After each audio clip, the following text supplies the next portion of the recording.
The arrest that broke the system. They assumed it was just another routine arrest, another suspect matching a description. But when the man they cuffed appeared in court the following day, not in shackles but in a tailored suit, they knew they'd just made the most catastrophic blunder of their careers. It was a few minutes past 9 a.m. when the dispatch call crackled through. Black male, mid-30s, navy jacket, suspected in a vehicle break-in on Madison Avenue. Officers Brent Howcroft and Lynn Mercer were already cruising the block, coffee in hand, half listening. They exchanged a knowing glance, a silent joke. "There he is," Brent mumbled, nodding towards a man standing outside Grange Bakehouse, one of downtown Boise's busiest cafes. The man seemed utterly composed, absorbed in his phone, a croissant bag in one hand. He loosely fit the description. That was enough. Brent slammed the patrol car into park. No lights, no siren. Lynn was out before the tires even stopped. "Hey, hands where I can see them," she barked. Kenton Morrow looked up, startled but not panicked. "Excuse me. You fit the description of a suspect."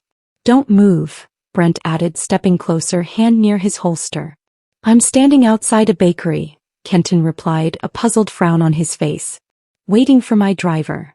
Lynn rolled her eyes. "We'll clear it up at the station." Kenton barely had time to react. Brent grabbed his arm and spun him around.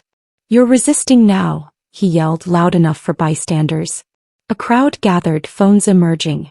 Kenton offered no resistance, no more words.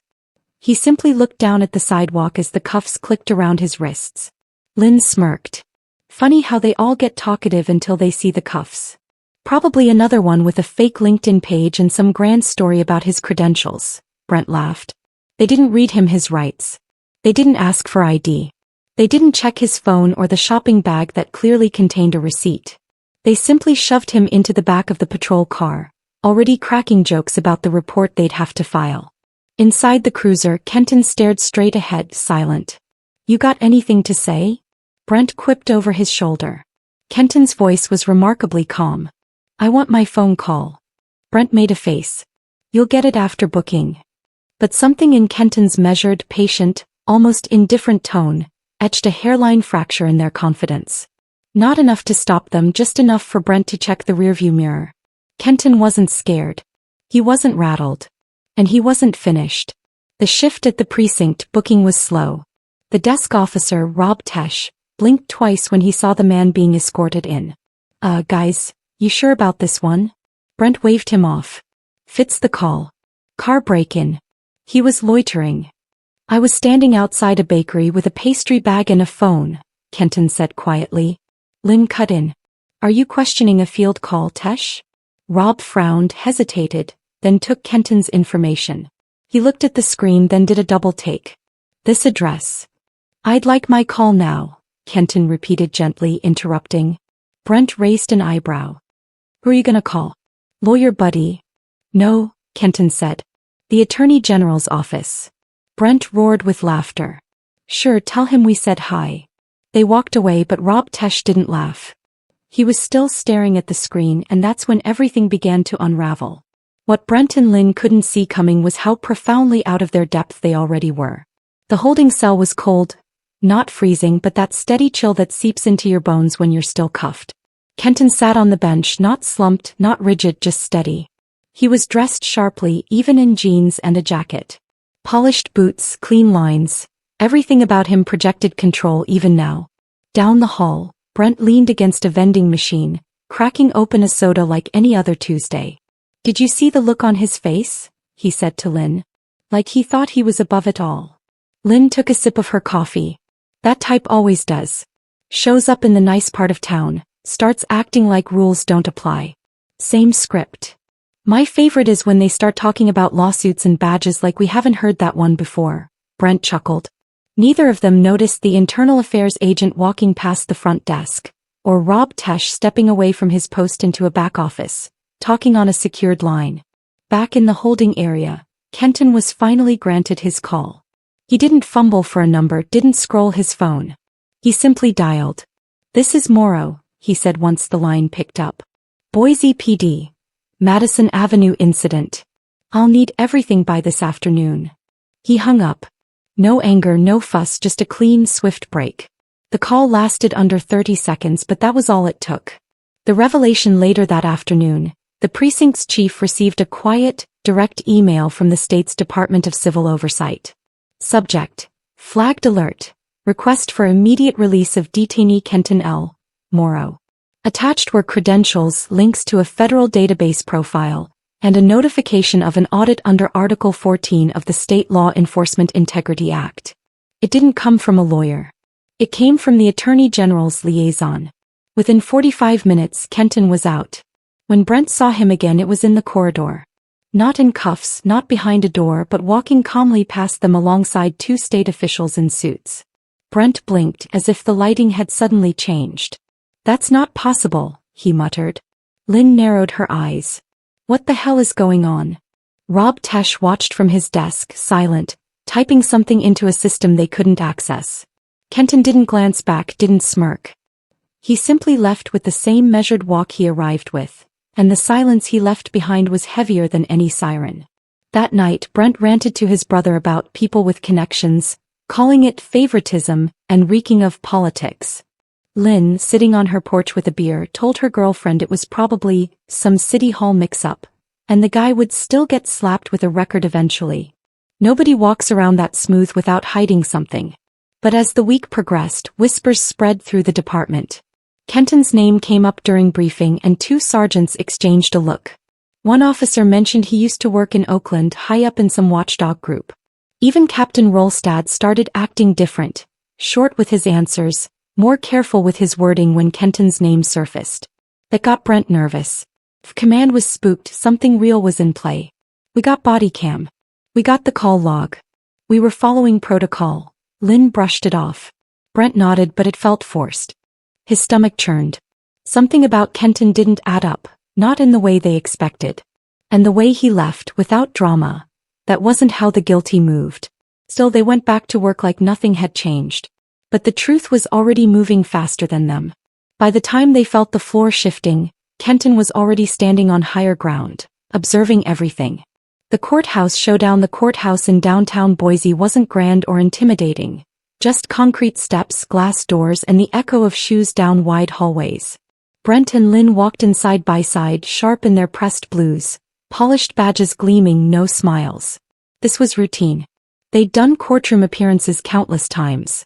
The charge read simply, obstructed investigation of stolen vehicle. They expected Kenton to show up late, perhaps with a lawyer, maybe try to turn it into a spectacle. But Kenton wasn't outside. He wasn't in the waiting area. He wasn't even on the docket like a typical defendant. As they passed security, a bailiff approached with a stiff nod. "You two are testifying in courtroom 2C? "Yeah." "Howcroft and Mercer. Is this the Moreau case?" Brent asked. The bailiff blinked. "Morrow's not the defendant." "Come again." Brent frowned. The bailiff just pointed. "You'll see." When they stepped into 2C, everything felt wrong. Not chaotic, not loud, just different. The room was packed, not with the usual nervous defendants and annoyed lawyers. There were journalists, two camera crews, someone from the city council. Brent's neck stiffened. Then his eyes locked on the front table. There, seated beside the judge, was Kenton Morrow. No cuffs. No defense attorney. Just a man in a dark, tailored suit, calmly flipping through a binder. A nameplate in front of him read, "Special Counsel for Civil Accountability, State of Idaho." Lynn leaned in. "What is this?" "I don't know. This wasn't in the case notes," Brent whispered back. The judge called the room to order. "Today's session concerns a procedural review regarding conduct during a recent arrest on Madison Avenue," she stated. "Mr. Morrow will serve in an advisory capacity, representing the state's Civil Accountability Office." Lynn's jaw twitched. Brent looked as if he'd been slapped. Kenton didn't look their way, not once. He simply sat back as the judge turned to the front bench. "Officers Howcroft and Mercer, please approach." They moved stiffly, no longer in control. Every eye in the room was on them, but not the kind they were used to. This wasn't admiration. It was scrutiny. The judge asked, "Can you walk us through the reasoning behind your decision to detain Mr. Morrow?" Brent cleared his throat. "We received a dispatch call, black male, navy jacket." "Mr. Morrow had no prior criminal record," the judge interrupted. No history with your department. Was ID checked before detainment? He fit the description and he didn't comply when we gave commands, Lynn replied. Kenton didn't look up but he clicked his pen once, slow and deliberate. The judge turned to him. Mr. Morrow, do you have any clarifying points? He looked directly at them for the first time. In my line of work, Kenton began, his voice steady, I've read hundreds of reports that start the same way, vague descriptions, unchecked assumptions. And over time, those patterns tell a story the badge doesn't protect you from. Lynn opened her mouth to interrupt but Kenton raised a finger, not to her but to the judge. I'd like to enter a motion to suspend direct testimony today. Internal review has been authorized. A hearing will follow in 2 weeks. The courtroom went still. The judge nodded. Granted. Brent and Lynn stood numb, speechless. Kenton gathered his binder, closed it quietly and stood. He didn't look triumphant. He didn't gloat. But his presence was heavier than any argument they could have made. And when he walked out, the press followed. Brent's hands were shaking. Lynn whispered, "What the hell is happening?" But deep down both of them already knew. That wasn't a courtroom loss.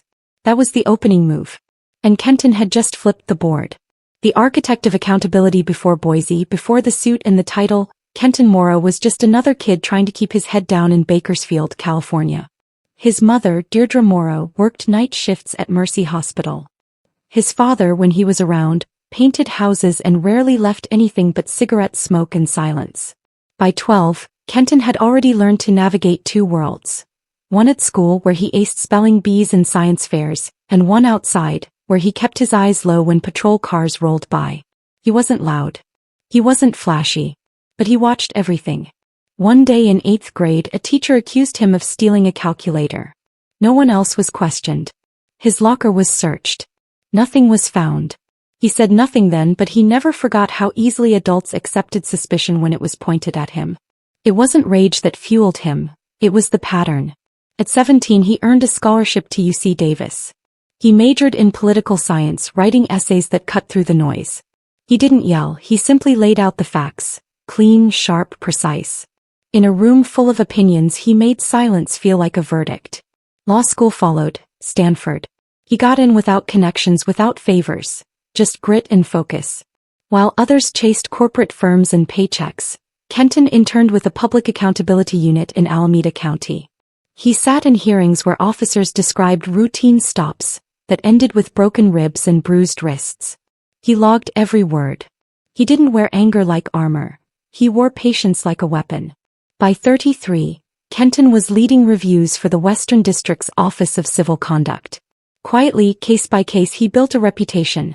Not a flashy one, not the kind that made headlines, but the kind that made departments nervous. He moved like a lawyer, thought like an analyst, and carried himself like a man who already knew what you were hiding. Boise was his first appointment as special counsel for civil accountability, a position created after years of lobbying by watchdog groups tired of internal affairs cleaning its own house. Kenton was handpicked by the state board, vetted quietly, confirmed, and he kept a low profile on purpose. He didn't tweet. He didn't lecture. He showed up. And that morning outside the bakery? That wasn't the first time he'd been profiled. But it was the first time it happened after his appointment. That mattered. Because for once he wouldn't have to file a complaint. He was the complaint. He didn't want revenge. That was too small for the work he was doing. He wanted the truth on paper. He wanted patterns exposed. He wanted departments to know they were being watched, and not just from within. After the incident, he didn't call a news outlet. He called a judge. Then he called the Office of Personnel Audits. His badge wasn't brass, it was legislative. And it gave him authority to request files, pull records, and open up cases that had been closed for years. That's why Brent and Lynn were on edge. It wasn't about one arrest. It was about all of them. Because Kenton wasn't just some lawyer they cuffed by accident. He was the one person in the state with the clearance and the motive to open their entire record. And he didn't need to raise his voice to do it. The unraveling the precinct felt different. Not louder, not busier, just tense. Brent Halcroft noticed it first when he walked into the break room and conversations ceased. Not the kind of silence that happens when you interrupt a joke, but the kind where people don't want to be heard saying the wrong thing. He grabbed his lunch, trying to act like he didn't notice, but something was profoundly off. Lynn Mercer caught on a few hours later. She passed a conference room and spotted Lieutenant Schaefer speaking in hushed tones with two people in suits. Neither wore department badges. One had a leather folio tucked under his arm, the kind federal agents always seem to carry. She slowed her pace, tried to catch a name. They stopped talking the moment she came into view. That night, Brent got a call from his cousin, also a cop over in Twin Falls. "Hey, you didn't cuff some guy named Morrow last week, did you?" his cousin asked. Brent's stomach dropped. "Why?" "Because his name's bouncing around like wildfire. State Audit Board, some kind of oversight authority. Whole precinct over here is watching their reports like they're about to get audited next." Brent laughed, but it sounded forced. "No, it's fine. Just a misunderstanding." Guy got mouthy. "We cleared it." The lie didn't even feel convincing to him anymore. 2 days later, the captain called them in. Not a casual meeting, not a swing by my office moment. Formal request. Full uniform. Paper trail. They stepped inside the captain's office and saw the same 2 suits from the hallway sitting across from his desk. "Officers Halcroft, Mercer," Captain Rolstad began, his voice clipped. "This is Mr. Granger and Ms. Osai from the Office of Civil Accountability." Ms. Osai didn't smile. She didn't blink much either. "We are opening an internal review regarding an incident that took place last Thursday morning involving Mr. Kenton Morrow." Brent's face went blank. "We've already spoken on that. He was released. Case dismissed. Nothing else happened." Granger chimed in. "The investigation goes beyond the arrest." Lynn straightened in her chair. "Excuse me. We're reviewing your history. Complaints, stops, reports filed, and those that were adjusted after the fact." Captain Rolstad shifted in his seat, then slid a manila folder across the desk. "You'll receive subpoenas to appear at the review hearing in 2 weeks." Brent opened his mouth, but nothing came out. Lynn swallowed hard. "Are we being accused of something?" "Not yet," Granger said. "That's what the hearing is for." The next morning, an email landed in both their inboxes. Subject: Case Review Summary, prepared by Special Counsel K. Morrow. It had attachments. Lots of them. Old stops. Body cam timestamps. Civilian statements. Things they thought no one would piece together. Brent's hands hovered over his keyboard for a full minute before he could bring himself to click. He opened one file, a stop from 3 years ago.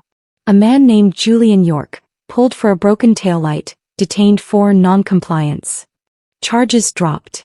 The body cam footage was listed as not uploaded. The statement from York said he'd been slammed against his car after asking for a supervisor. Brent remembered it, not clearly but enough. He closed the file, chest tight. Lynn messaged him. "Brent, they're going to make this look like a pattern." "Lynn, it is a pattern," he replied. There was a pause before she replied. "Lynn, we followed protocol." But even she didn't sound sure anymore. Because Kenton wasn't just coming with one story. He was bringing receipts.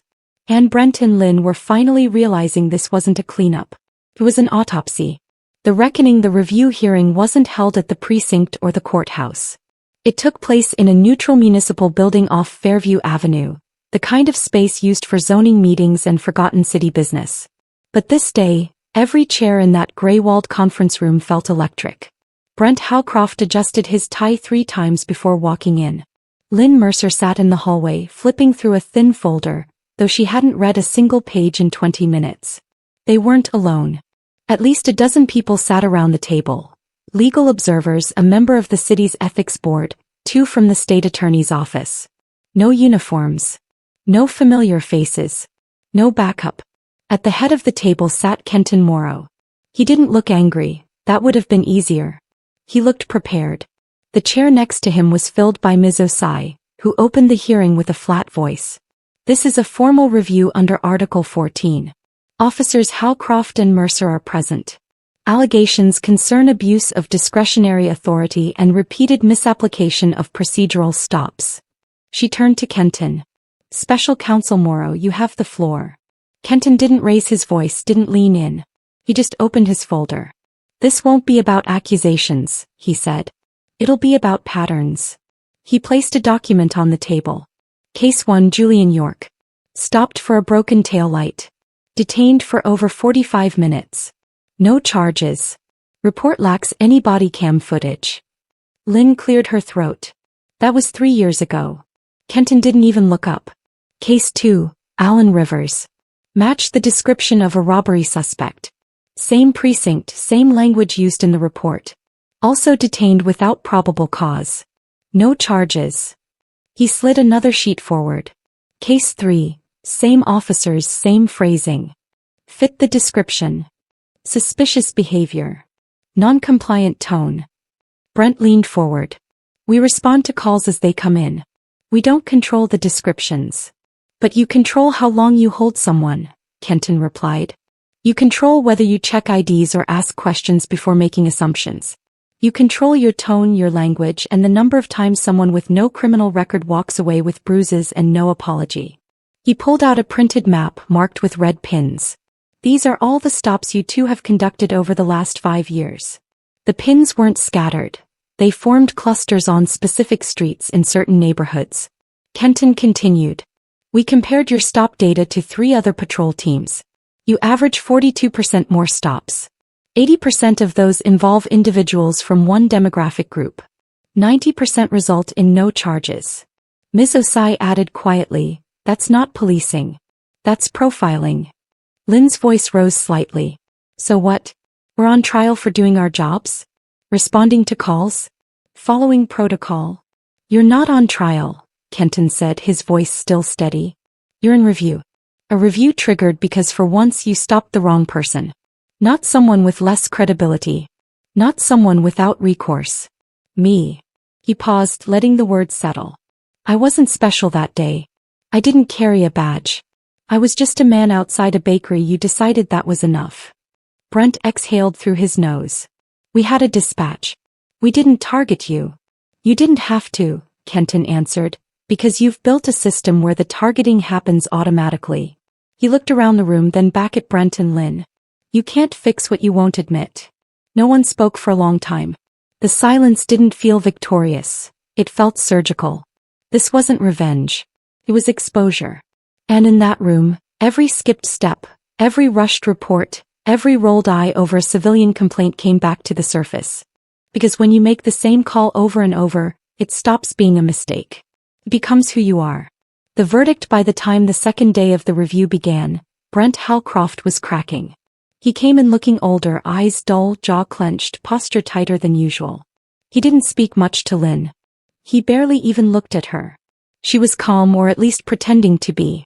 She wore the same defiance she always had, but something about her eyes gave it away. He was scanning the room too much, watching too closely. Kenton Morrow didn't bring fire and brimstone. He brought testimony. One by one they stepped in. Julian York, the man from the taillight stop, told his story. How he asked for a supervisor and ended up with a sprained wrist. How he filed a complaint that went nowhere. How he never heard a follow-up, just silence. Alan Rivers, who had been mistaken for a robbery suspect while walking home with a grocery bag, recounted being thrown to the ground in front of his daughter. She hadn't spoken for days afterward. Brent shifted in his seat during that one. There were others. Not everyone showed up, but the ones who did didn't shout. They didn't spit accusations. They just told what happened. That made it worse. Because Brent and Lynn couldn't poke holes in stories that simple, that human. Lynn crossed her arms tightly. We've seen the worst of people. We can't afford to hesitate when things match up. Kenton didn't respond right away. He looked at her like someone might study a structure before deciding where the fault lines were.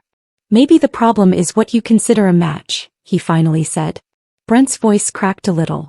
You don't know what it's like to walk those streets every day. People lie to you, threaten you, run from you. It changes how you read things. Kenton gave a small nod. I don't deny that the job is hard. But when the same kind of face keeps paying for other people's mistakes, it stops being about danger. It starts being about comfort. Comfort. Lynn scoffed. Yes. The comfort of predictable assumptions. The comfort of never being the one on the ground. Brent's shoulders sank just slightly. Then Ms. Osai opened another folder. 3 reports filed in the past 24 months show evidence of altered body cam footage uploads. One video was labeled, corrupted.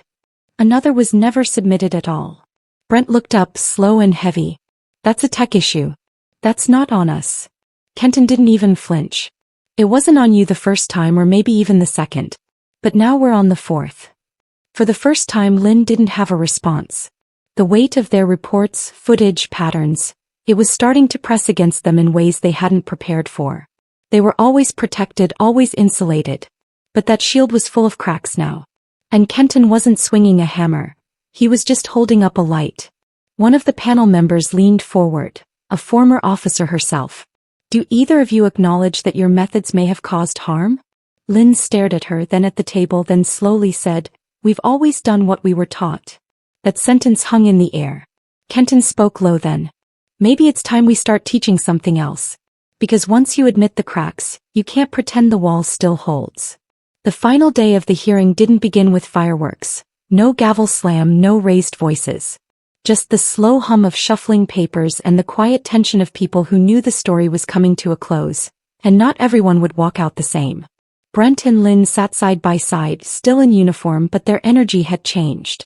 Brent had stopped defending, he was still quiet. Lynn kept her arms folded, eyes forward, lips tight, no longer smug, just rigid. Kenton Morrow stood up and walked to the center of the room. He wasn't flanked by anyone, no legal team, no theatrics. Just him and a folder, edges slightly worn from use. He placed it gently on the table. "I've said what I needed to say," he began. "You've heard from the people affected.